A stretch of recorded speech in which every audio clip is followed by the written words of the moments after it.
Alpha nigga, what's happening? You are not looking happy.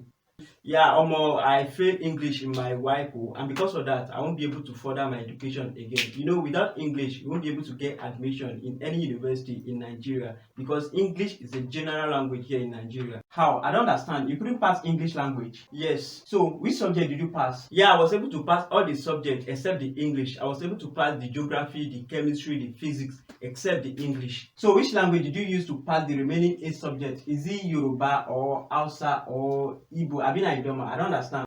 No, I wrote everything with English. Oh, you write it with English and you pass and you fail English.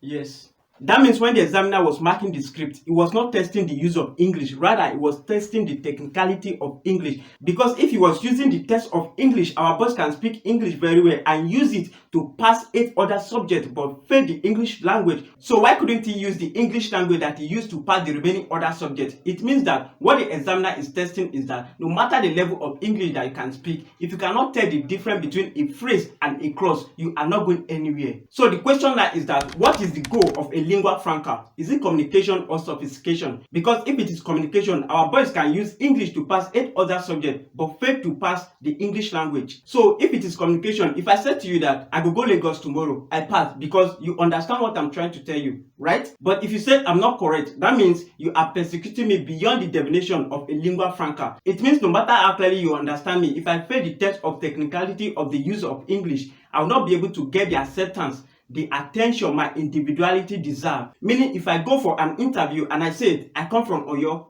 means I'm not going to get that job, even though I have the potential needed for that job, even though I have everything it takes to get that job, even though I have the potential skill needed for that job. I'm not going to get it because I failed the technicality of English.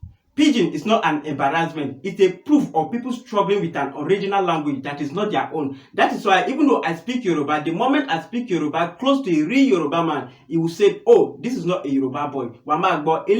Yoruba. Why? Because I learned it. So you can't expect me and Adegoke to speak the same standard of Yoruba. Same applicable to English. We learn this language, so you don't expect me to speak it fluently as they do. And most of us, we are born and raised in an environment where they speak little to no English. The only language we grow up hearing is our native language and pidgin. That kind of pidgin, and I no go pidgin. You understand? All that kind of pidgin, I no go do this. So you understand that kind of thing now. So those are the language that some of us really understand before we start learning English little by little in school. It's high time we know that English is not a measure of intelligence but a language, another people's language for that matter. A Chinese man doesn't hear English. I hope you have noticed that. I also work with one like this and will be like, John, come, weekend, work, I pay you, you go home. That is it. I will be like, how this one take enter Nigeria like this? The best coaches in the world don't know how to speak English. I hope you've noticed that. From Mourinho to Jurgen Klopp, they all speak bad English, and yet they train an Englishman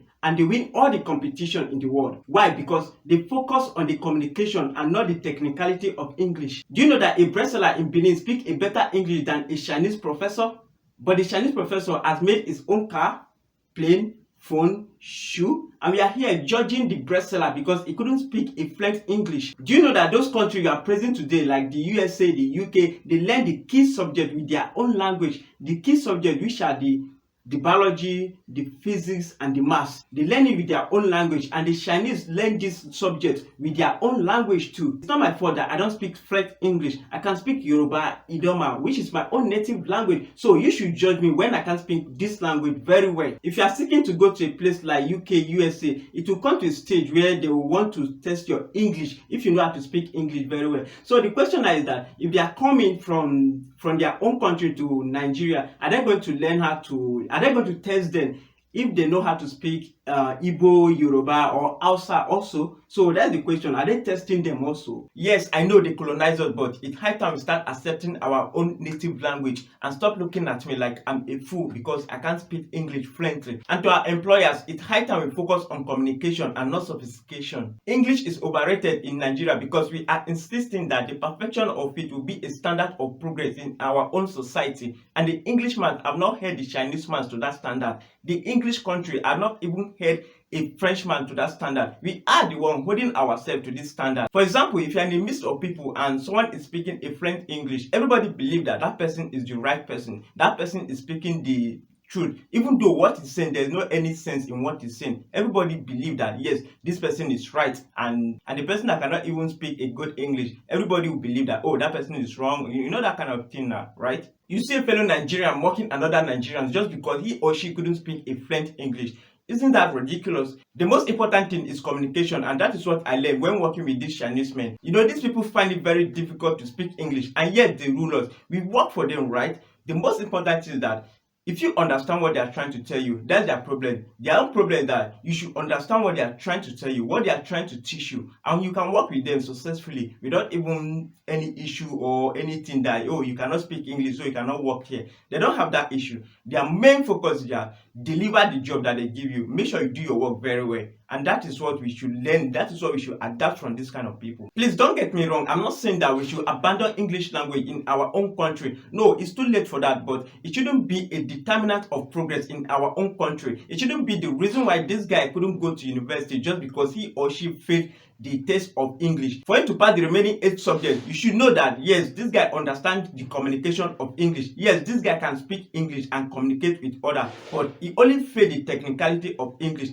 and that is the goal of a lingua franca. People can go and learn English in school, but it shouldn't be part of our grading. Meaning, you are not going to school to learn English to be a master of English, but for the purpose of communication. Except you want to study a professional course that require English language. There are many talents that are wasting out there just because they cannot speak English. There are many people who couldn't further their education just because they failed the technicality of another man's language. Have you ever go to a mechanic shop and you see someone that not even hear English and is working and he's doing this perfectly? These people do not go to school, but with communication they were able to learn this thing and they deliver their work very fine, successfully. Do you know how many people settle for less just because they don't have the opportunity to grow up in a home where they were reading comics from age 2, where they were watching movies from age 2, and all of that? Most of us went to primary school and secondary school where they used Yoruba to teach us English, and some have the privilege to attend a better private school where they were exposed early to English. You can't expect me and such person to speak same standard of English now. In conclusion, I would say that English shouldn't be part of our grading. It shouldn't be a compulsory subject. It shouldn't be the reason why this guy here couldn't further his education just because he failed the technicality of another man's language. English shouldn't be a determinant of progress in our own country. And here I've come to the end of the video, but don't click off just yet. This video took so much of my time to create, so I would really appreciate your support by liking, subscribing, and turn on your notification bell for more video. And if you are watching from Facebook, I do highly recommend you to follow us on this page, like this page, so that you don't miss any of our content. Thank you so much for sticking to the very end of this video. I really do appreciate your support. Remember, your engagement is what keeps us creating, so we really appreciate any kind of engagement from you. This is Big John up signing off. As per usual, friend, hand to head, salute. See you in the next video. Bye.